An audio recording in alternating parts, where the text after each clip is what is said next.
Capítulo 11. Encruzilhada. Os três ficaram parados, olhando em silêncio para baixo com uma sensação desconfortável. O que aconteceu com Shifty não foi uma surpresa, mas ainda assim era difícil de aceitar. Um sentimento sombrio se instalou em seus corações, ao ver o corpo quebrado de seu companheiro. Era fácil imaginar que um deles poderia compartilhar do mesmo destino. Ninguém sabia o que dizer. Depois de 1 minuto ou mais, Sholar finalmente suspirou. É bom que você tenha pegado a maior parte dos suprimentos que ele estava carregando. Um pouco sem coração, mas não errado, pensou Sunni, dando ao escravo mais velho um olhar cuidadoso.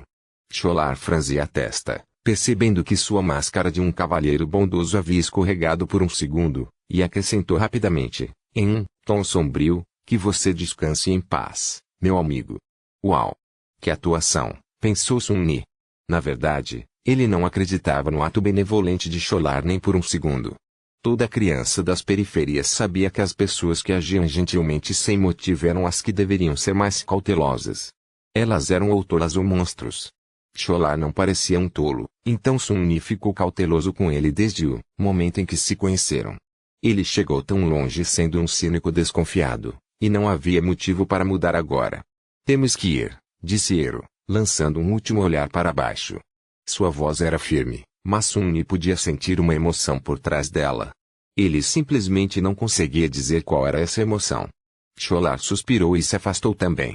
Sunni olhou para as roxas ensanguentadas por mais alguns segundos. Por que me sinto tão culpado? Pensou, perplexo com essa reação inesperada. Ele conseguiu o que merecia. Um pouco incomodado, Sunni se virou e seguiu seus 2 companheiros restantes. Assim, eles deixaram Shifty para trás e continuaram a subir. Nessa altitude, atravessar a montanha estava ficando cada vez mais difícil.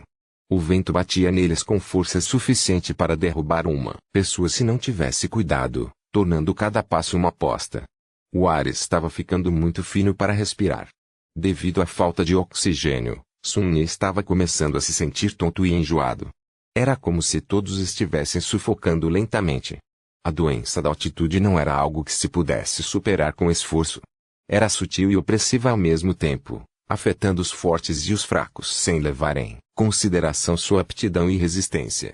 Se sua sorte fosse ruim, um atleta de elite poderia sucumbir a ela mais rápido do que um pedestre aleatório.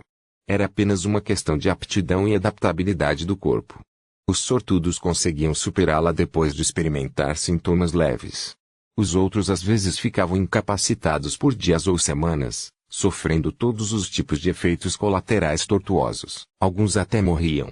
Como se tudo isso não fosse ruim o suficiente, também estava ficando mais frio. As roupas quentes e a pele não eram mais suficientes para afastar o frio. Sunni sentia-se ao mesmo tempo febril e congelando, amaldiçoando cada decisão que tomara em sua vida para acabar ali, na encosta de gelo interminável. Aquela montanha não era um lugar para humanos. E ainda assim eles tinham que continuar. Algumas horas se passaram. Apesar de tudo, os 3 sobreviventes continuaram a lutar, movendo-se lentamente para cima. Onde quer que aquele velho caminho sobre o qual Sholar havia falado estivesse, agora não podia estar longe. Pelo menos era isso que Sunni estava esperando. Mas em algum momento, ele começou a duvidar se o caminho realmente existia. Talvez o escravo mais velho tivesse mentido. Talvez o caminho tivesse sido destruído pelo tempo há muito tempo. Talvez eles já o tivessem perdido sem nem mesmo perceber. Assim que estava prestes a cair em desespero, finalmente o encontraram. Estava desgastado e estreito, mal o suficiente para 2 pessoas andarem lado a lado. O caminho não era pavimentado, mas sim cortado da rocha negra por alguma ferramenta ou magia desconhecida, serpenteando pela montanha como a cauda de um dragão adormecido. Aqui e ali, estava escondido sob a neve. Mas o mais importante, era plano. Sunni nunca tinha ficado tão feliz em ver algo plano em sua vida. Sem dizer uma palavra, Sholar largou sua mochila e sentou-se. Ele estava mortalmente pálido, ofegando como um peixe fora d'água. Apesar disso, havia um leve sorriso em seu rosto. Eu te disse. Ero acenou com a cabeça e olhou ao redor. Poucos segundos depois, ele se virou para o escravo triunfante. Levante-se. Ainda não é hora de descansar. Sholar piscou algumas vezes, depois olhou para ele com olhos suplicantes. Só me dê alguns minutos. O jovem soldado ia retrucar, mas Sun-Ni de repente colocou a mão em seu ombro. Eru se virou para encará-lo. O que foi? Sumiu. O que sumiu? Sun-Ni apontou para baixo, na direção de onde eles vieram. O corpo do Shift sumiu. Eru olhou para ele por alguns momentos, claramente falhando em entender o que Sun-Ni estava tentando dizer. Ah, certo. Eles não sabem que o nome do Shift é Shift. Hein? Constrangedor. Ele queria explicar, mas tanto Sholar quanto Eru pareciam ter entendido seu significado. Simultaneamente, eles se aproximaram da borda do caminho de pedra e olharam para baixo, tentando localizar o lugar onde Shift encontrou seu fim. De fato, as respingos de sangue ainda podiam ser vistos nas rochas irregulares, mas o cadáver em si não estava em lugar algum. Sholar recuou e se afastou o máximo que pôde da borda. O jovem soldado também recuou, instintivamente agarrando o cabo de sua espada. Os três trocaram olhares tensos, claramente entendendo a implicação do desaparecimento de Shift. É o monstro, disse Sholar, ainda mais pálido do que antes. Ele está nos seguindo. Eru cerrava os dentes. Você está certo. E se ele está tão perto, inevitavelmente teremos que lutar contra ele em breve. A ideia de lutar contra o tirano era tão assustadora quanto absurda. Era como dizer que eles todos estariam mortos em breve. A verdade disso era dolorosamente clara para Sun-Ni e Sholar.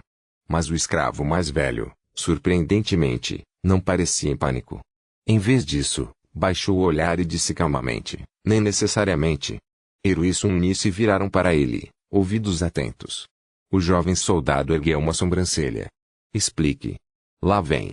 Sholar suspirou. A besta nos rastreou até aqui em apenas um dia. Isso significa que há duas possibilidades mais prováveis. Ou ela é inteligente o suficiente para perceber para onde estamos indo, ou está seguindo o cheiro de sangue. Depois de pensar um pouco, Eru concordou, concordando com essa lógica. O escravo mais velho sorriu levemente e continuou. Seja uma coisa ou outra, podemos despistá-lo e ganhar tempo.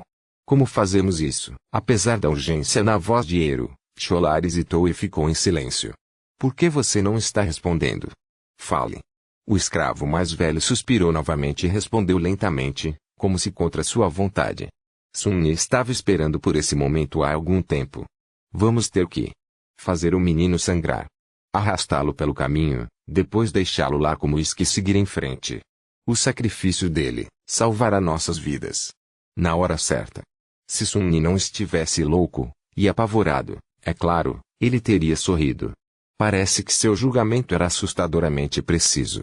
A confirmação era sempre agradável.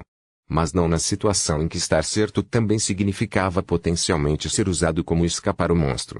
Ele se lembrava das palavras que Sholar havia dito quando Shift estava tentando matar Sun-Ni. Não seja precipitado, meu amigo. O garoto pode ser útil mais tarde. Essas palavras, que pareciam benevolentes na época, agora se revelavam com um significado muito mais sinistro. Que bastardo! Agora tudo dependia de se Eru decidiria ou não seguir o plano de Sholar. O jovem soldado piscou, surpreso. O que você quer dizer com fazê-lo sangrar? Sholar balançou a cabeça. É simples, na verdade. Se o monstro sabe para onde estamos indo, não temos escolha a não ser abandonar nossos planos de alcançar a passagem da montanha e ir sobre o pico da montanha. Se o monstro estiver seguindo o cheiro de sangue, temos que usar um de nós como isca para enganá-lo. Ele pausou. Somente deixando um homem sangrando mais adiante no caminho, podemos evitar com confiabilidade a perseguição, não importa como ele está nos rastreando. Eru ficou imóvel, seus olhos saltando entre Sholar e Sun-Ni. Depois de alguns segundos, ele perguntou, como você pode se permitir propor algo tão vil? O escravo mais velho fingiu estar triste e sombrio. É claro que me dói. Mas se não fizermos nada, todos os três morreremos. Dessa forma, pelo menos, a morte do garoto salvará duas vidas. Os deuses o recompensarão por seu sacrifício. Que língua de prata. Estou quase convencido. O jovem soldado abriu a boca e depois a fechou novamente, hesitando. Sun-Ni estava silenciosamente observando os outros dois sobreviventes, avaliando suas chances de sair por cima em uma luta. Sholar já estava a caminho de se tornar um cadáver, então superá-lo não seria um problema. Eru, no entanto, Eru apresentava um obstáculo.